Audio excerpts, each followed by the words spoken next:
In this section, we will discuss basic Mendelian inheritance and single gene disorders. So single gene disorders are genetic diseases that are caused by mutations in a single gene, and they have simple inheritance patterns. There are 6 basic inheritance patterns that depend on either the site of the gene or the genotype-phenotype relationship. So the site of the gene we talk about, is it an autosomal inheritance pattern? Is it on a sex chromosome? Or could it be in the mitochondrial genome? As far as the genotype-phenotype relationships go, is it a dominant type of disease or is it a recessive type of phenotype? So just to review, the 6 inheritance patterns are autosomal recessive, autosomal dominant, X-linked recessive, X-linked dominant, Y-linked, and mitochondrial. An autosomal recessive disorder occurs only when the patient carries 2 copies of the disease-causing allele. Again, going back to what we discussed before, this is a homozygous state, and if it's a recessive type of mutation, then the patient has to carry 2 copies. Both alleles have to be for that mutated state. An individual who is heterozygous for the mutated allele does not have the disease, but is termed a carrier because they can pass the allele on to their children. Now, because mutated alleles are usually rare in the population, the most common scenario for the disease is in the offspring of 2 carrier or 2 heterozygous parents. So what you'll see on a pedigree, for example, is 2 unaffected parents that have an affected child. In such a pairing, the probability of affected offspring is 1 in 4, or 25%. So here, if we look at our Punnett square, looking at it this way, remember to have that recessive disease, you have to have homozygous recessive genotype. So both parents have to contribute the recessive allele, and here we see that would be a 25% chance, or 1 out of 4. Now the probability of carrier offspring is 2 out of 4, or 50%. Again, using that same Punnett square, in order to be a carrier, you have to be heterozygous, and here we see that that would be 50% of the outcomes, or possible outcomes, for these 2 parents. Now, if only one parent is a carrier, none of the children will have the disease, but half will be carriers, as we can see from that top Punnett square. In another scenario, if one parent is affected and the other homozygous normal, no children will have the disease, but all will be carriers. And that's what we see in the second Punnett square. We have somebody that has the disease, homozygous recessive, and somebody that's normal, homozygous dominant. So all of their offspring would be heterozygous, and hence they would all be carriers, but none of them would be affected with the disease. Now, if one parent is affected and the other a carrier, then the scenario that we see is we will have half of the children being diseased and half of the children will be considered carriers. Half will be homozygous recessive, half will be heterozygous. So because of this inheritance, autosomal recessive diseases frequently skip generations. So when you're looking at a pedigree, again, unaffected parents with affected children, and then you're looking for generation skipping, or gaps from one generation to the next. Also, again, if you see a consanguineous relationship or an incestuous relationship denoted by the double horizontal line, that's often an indicator of an autosomal recessive type of disease. Why? Because it's more likely that 2 people in the same family would be carriers. Now, recessive diseases are often due to loss of function mutations in genes encoding enzymes and biochemical pathways. This is an important thing to remember. Typically, these pathways can function normally, even if half of the normal amount of enzyme is produced. Thus, both genes have to be mutated in order to achieve the disease phenotype. So we see here, remember with enzymes, we only have to have a little bit of the enzyme. Therefore, you don't need 2 functioning copies. If one of them is mutated, the one that's normal can kick in and take over, and most of the time can make up for the difference. Therefore, in order for this disease to be manifested, you have to lose both alleles. Therefore, it would be an autosomal recessive type of picture. You'd have to have double mutations in order to see the disease, and you would consider that in a loss of function type of mutation. An example of this is phenylketonuria, or PKU. Just to give you some particulars about this disease, the incidence is about 1 in 15,000, so fairly rare, which is common for autosomal recessive diseases. The defective gene here is phenylalanine hydroxylase, which is found on chromosome 12. And the deficiency here, again, loss of function. This hydroxylase becomes lost, and the patient cannot convert phenylalanine from the diet into tyrosine. Therefore, 2 things result. they develop an excess phenylalanine, and they lose their tyrosine, or tyrosine becomes an essential amino acid for them. What's the phenotype of people with this disease? You see mental deterioration, hypopigmentation, and what's referred to as a mousy body odor, again in the homozygotes. Treatment for these patients is dietary. Remove the phenylalanine since they can't convert it, and supplement with tyrosine since they can't make it. All states, incidentally, screen newborns for PKU. Another example of an autosomal recessive disease is sickle cell disease. This is a little more common than PKU. It occurs in about 1 out of 500 African American individuals and has a strong association with African Americans, so that's something to take with you into the boards. The defective gene here is beta globin, and what happens is under low oxygen tension, the sickle cell mutation in beta globin polymerizes to form rigid structures within the red cell. These are exacerbated by what we call sickle crisis episodes. As is the case with all autosomal recessive diseases, we have a carrier state for sickle cell disease as well, where the carriers only produce half as much of this HbS, or the sickled hemoglobin beta. Thus, they don't sickle readily, but they can pass the disease on to their offspring. Now, it's interesting to note that these carriers are resistant to malaria, and this is responsible for the persistence of the disease. It confers a heterozygote advantage. Therefore, the gene persists because they're able to survive malarial infections. But as it gets passed on and offspring get 2 of these autosomal recessive alleles, then they become diseased with sickle cell. Another autosomal recessive disease, cystic fibrosis. This occurs in 1 out of every 2,500 Caucasians. So whereas sickle cell disease has an association with African American, cystic fibrosis has an association with Caucasians. The defective gene here is CFTR1, which is on chromosome 7, and encodes a chloride channel. Now, the deficiency is a failure of the chloride channel, and this results in thick mucus secretions in the respiratory tract, in the sweat glands, and in the GI tract. So what we see phenotypically, because of these thick mucus secretions that can't be cleared out of the respiratory tract and can't be cleared out of the GI tract, these patients get recurrent lung infections, often Pseudomonas. And this leads to bronchial obstruction and bronchiectasis. Now, the pancreas is also involved because of these thick secretions, and this leads to exocrine enzyme deficiency and malabsorption. So that's another problem that you see in patients with CF.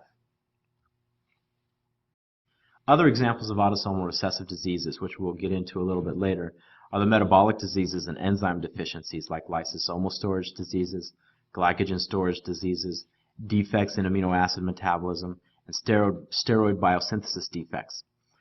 Again, the hemoglobin disorders, cystic fibrosis, all classic examples of autosomal recessive diseases. Now, autosomal dominant inheritance, we consider in an autosomal dominant disorder when a patient is carrying a single copy of the gene and expressing the disease. So even in a heterozygous state, these individuals express the disease. This would be an autosomal dominant inheritance pattern. Unaffected individuals are always homozygous normal, or in other words, there's no carrier state for autosomal dominant diseases. So looking at a Punnett square, in a pairing of affected and unaffected parents, we see the affected one on top, we see the unaffected one to the left. The probability of affected offspring is 1 in 2, or 50%. Now take note of this. This is a good example here to show this. The affected allele is that little a. We normally associate little a with homozygous recessive, right? But in this case, the little a is referring to the mutated allele, which happens to be autosomal dominant, we know. And so you have to pay attention to the question. You have to pay attention to the way things are being set up in order to make sure you don't make that kind of mistake. So here we have the diseased allele being the little a, but since it's a dominant disease, anybody with the little a gets that disease. Now, if both parents are heterozygous affected, the probability of affected offspring is 3 in 4, 75%, as seen in this Punnett square here, where anybody that has a little a, whether they be homozygous recessive or heterozygous, will express the disease. So looking at a pedigree, some of the patterns that you'll see with autosomal dominant diseases, they're seen in every generation. Okay, dominant disease, since they're autosomal, they're seen equally distributed throughout the males and the females. So we see, as is the case in this pedigree, Every generation has somebody with the disease. That's a clue for autosomal dominant. Now, as far as function, there are three different pathogenic mechanisms of autosomal dominant diseases. The first is a gain of function. Remember, with autosomal recessive, we talked about loss of function. With dominant, we talk about gain of function. So here the mutation causes the gene product, or the protein, to have some new function, which is often adverse. An example of this is Huntington disease, where the mutated protein is said to be neurotoxic. Another pathogenic mechanism is that of being dominant negative. With this one, the mutated gene product blocks or changes the function of the corresponding wild-type gene product. An example of this is osteogenesis imperfecta, where you have collagen. Remember, collagen subunits like to stack on each other in order to build these long chains. Well, if you have a mutated collagen subunit, that will get into the mix and it can disrupt the chain formation. Even if you have a good gene or a good allele, the bad allele will cause that good allele to not be able to function normally. The third mechanism is that of haploinsufficiency. This is a loss of function mutation, but it's in a dominant type of form. The remaining wild type allele is not adequate to maintain normal function. So an example of this is familial hypercholesterolemia. Some more interesting information about autosomal dominant diseases, some more things that we see. Mutations in structural protein genes, as I mentioned, with osteogenesis imperfecta, with the collagen. Ehlers-Danlos is another example of that. Mutations in the fibrillin gene leading to Marfan syndrome, the same type of pathogenic mechanism going on with difference in structural protein formation. Triplet repeat disorder is another example of autosomal dominant diseases, such as Huntington disease, spinal cerebellar ataxia, Fragile X syndrome, myotonic dystrophy. We'll talk about those a little bit later on. Again, familial hyperlipidemias, and most cancer predisposition syndromes are also autosomal dominant. X-linked recessive inheritance is different. Now we're getting out of the autosomes and moving into the sex chromosome. So this is caused by loss of function mutations in genes located on the X chromosome. The disease phenotype occurs in a couple of different ways. If the female is homozygous, meaning she has 2 copies of the mutated X chromosome, so that's denoted by this XA, or affected X, where we see for a female, she has to have 2 copies. Both X's have to express this mutation. Now in males, remember, they're hemizygous. They have 1 X and 1 Y, so they only need 1 copy of that mutated X chromosome in order to express the disease. Heterozygous females, where they would have 1 normal chromosome, 1 affected chromosome, are asymptomatic carriers. Males cannot be carriers, again because of this hemizygous state. The inheritance pattern on a Punnett square we see as follows, usually seen with the pairing of a carrier mother and an unaffected father. So here we have the unaffected father has that normal A on the X chromosome, and a carrier mother. She has that affected X, that little a. And what we note here from the Punnett square is you have to take these by sex. So if you look at the females, you see that 50% of the females are carriers and 50% are normal. And with the males, you have 50% normal and 50% diseased. Again, remember, there can't be a carrier state with the males. Now, in a different scenario, let's say we have an affected father and a normal mother. So we have the father with that little a, we have the mother with 2 normal A's, the big A's. What happens here? Well, what we see from the Punnett square is that you will, as far as your females go, you will have carriers. All daughters will be carriers. If you look at the males, all males will be normal. Why? Because they have to get the Y from the dad and the X from the mom. And remember, the mom has all normal X's.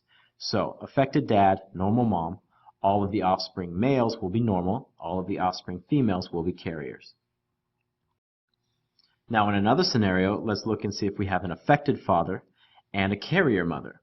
So we see here that with the females, what you'll have is half of the females will be carriers and half of the females will be affected. So this is how we can get an affected female in an X-linked recessive type of disease, where we have an affected dad and a carrier mom. We can get an affected female.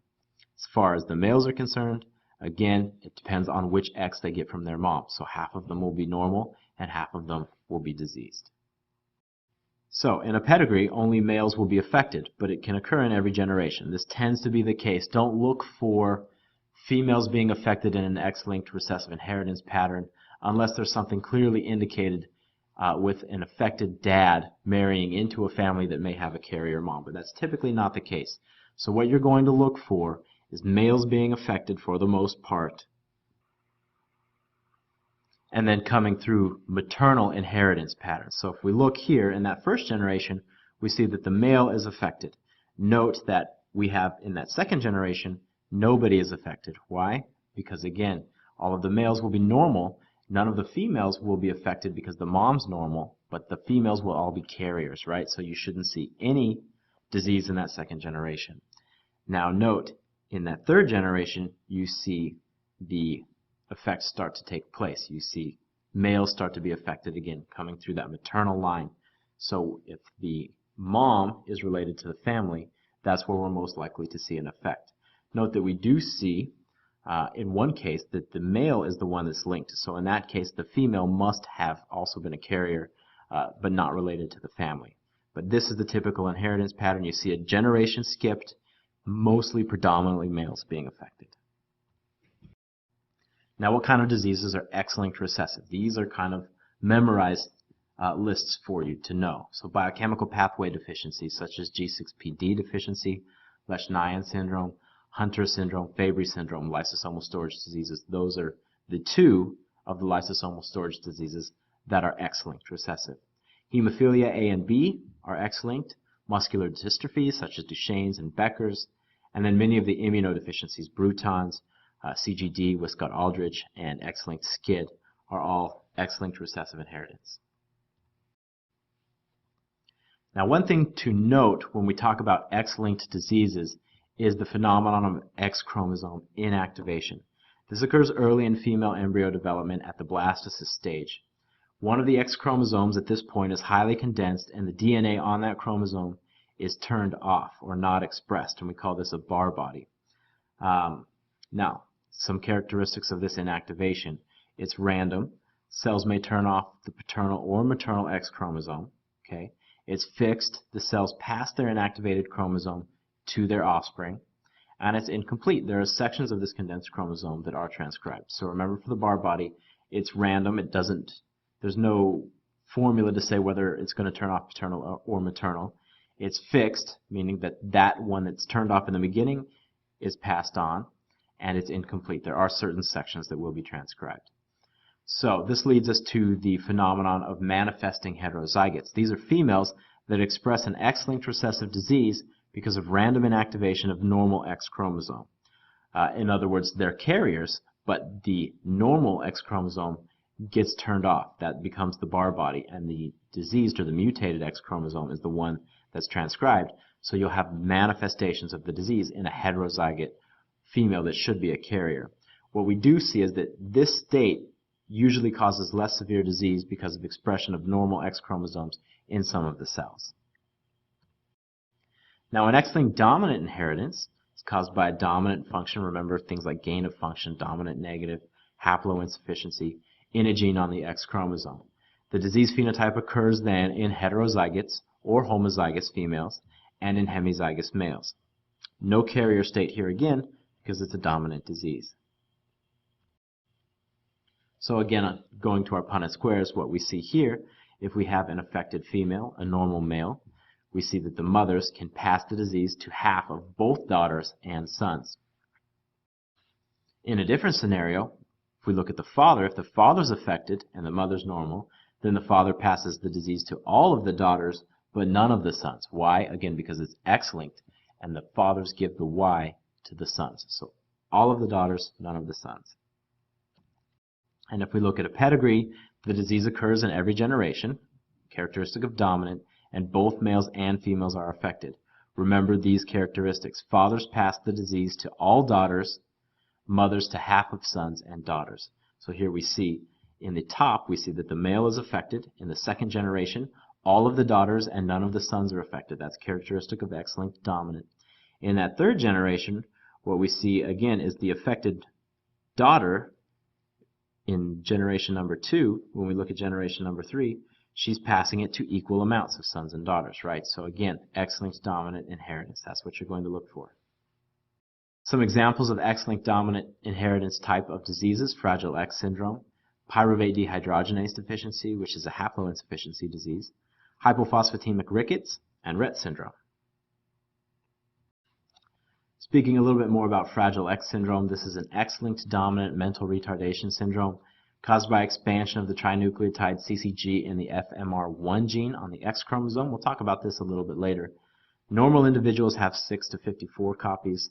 Some individuals have a premutation with 50 to 200 repeats but no symptoms, and then individuals with 200 to 1300 repeats have the disease. So we see as the trinucleotide goes, this expansion goes from one generation to the next, it gets bigger and bigger. So this phenomenon of this expansion of the repeats during meiosis is known as anticipation. Okay? Remember that this occurs during meiosis of females with premutation, so it passes from mothers. If their children inherit the affected X chromosome, they will have the disease. Children of males with a premutation do not have the disease. Why? Because that triplet repeat does not expand in paternal meiosis. So here we see an example of this pedigree going from one generation to the next, where we have the premutation in 2 generations, and then the disease finally breaks through. The expansion is long enough in that 3rd generation. So this pattern of progressively worsening disease with consecutive generations is called anticipation. It's common to triplet repeat diseases, so not only Fragile X, but also Huntington's disease, myotonic dystrophy, and spinocerebellar ataxia. Now, Fragile X syndrome is more frequent in males than in females. That normally wouldn't be the case for an X-linked dominant disease. You wouldn't expect to see that. The difference that we see is likely due to preferential inactivation or lionization, that's that bar body formation, of the affected X chromosome in females. Another example of an X-linked dominant inheritance disease is Rett syndrome. This is an X-linked dominant mental retardation syndrome with unusual inheritance, as it is only seen in females. The mutation is in a gene named MECP2. Heterozygous females have mental retardation. Hemizygous males die in utero, and homozygous females are also never seen. Why would that be the case? Because they would be similar to the hemizygous males, and they would die in utero as well. So since all of the males die in utero, you only see it expressed in females. Y-linked inheritance pattern, different inheritance pattern now, very rare diseases. One of them that comes up is hypertrichosis pinearis. This is caused by mutations in genes on the Y chromosome. Only seen in males and are passed from father to all of his sons. So very classic inheritance pattern there. Affected male, all of the sons get it because they all inherit the Y from their dad. That's Y-linked inheritance. Remember that the mitochondria has its own genome with a single circular chromosome. Maternal mitochondria are inherited via the mother's ovum, but sperm mitochondria are lost during fertilization. So if we think about who contributes to the zygote, the sperm only contributes DNA. The ova, on the other hand, contributes everything else, all of the organelles, including the mitochondria. Therefore, if the mother has a mutated mitochondrial genome, then that will be passed to all of her offspring, right? So diseases caused by mutations in mitochondrial genes are passed from mothers to all of their offspring. Fathers with the disease never pass it, again, because the sperm don't carry that mitochondria and don't contribute to the zygote. The best example for mitochondrial inheritance is Leber's hereditary optic neuropathy, which is caused by mutations in the genes encoding proteins of the electron transport chain. Very classic pedigree, as you can see here. We see in that 1st generation, all of the related individuals are affected, both the sister and the brother. And then if you look at the next generation, the female that's affected passes that disease to all of her offspring. And the male that's affected passes the disease to none. Very classic inheritance pattern, mitochondrial. Heteroplasmy is something to consider when we talk about mitochondrial inheritance. This mutation is manifested in some of the mitochondria within a cell, but not all. So here we have a case where some of the mitochondria are mutated and some are not. This can lead to variations of expression in a mitochondrial disease. Not going to throw you a pedigree with heteroplasmy on it, most likely, because it would be too difficult to tell. But remember that for questions involving mitochondrial inheritance, you could have a state of heteroplasmy. So let's look at a practice question here. A 26-year-old woman visits a genetic counselor following the diagnosis of cystic fibrosis in her sister. The woman's sweat chloride testing is normal. An older brother also has the disease. Neither parent is affected. What is the likelihood that the patient is a carrier for the disease? Is it 50%, 67%, 25%, 75%, or 33%? Let's talk about what you need to know to answer this question. You need to know what the inheritance pattern of cystic fibrosis is. And if you remember, it's autosomal recessive, right? That's one of our classic autosomal recessive diseases. If you don't know, can you figure it out from the question? Remember from the question that we have here, neither parent is affected. So a clue like that would indicate that this is likely an autosomal recessive type of disease. Now, once you know what the inheritance pattern is, you have to know what that means. What does autosomal recessive inheritance mean? It means that homozygotes are affected if they're homozygous recessive, right? And then it means that heterozygotes are carriers. Once you know that, then you go to the next step and use your Punnett square. So the third thing that you need to know is knowledge of how to use a Punnett square. Again, we have the parent's genotype. It says that both of them are unaffected, right? But they have offspring that are affected.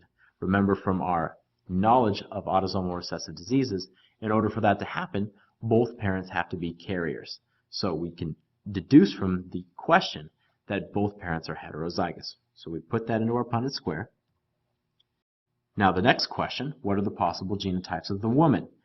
We throw our alleles together like we do in a normal Punnett square, and we come up with either homozygous dominant, right, heterozygous, or homozygous recessive. Now, we put this red X over the homozygous recessive. Why? Because she doesn't have the disease, right? She was tested, sweat chloride is negative, she does not have the disease. So as far as probability is concerned, she cannot be that genotype. Now, out of the remaining three, the question is asking what's the probability that she's a carrier. So looking at that, remember that carrier status is heterozygous. So we have 2 out of 3 possibilities for heterozygosity. The probability is 67%. So the answer is B. That concludes this section of the lecture. In the next section of the lecture, we will cover genotype-phenotype discordance.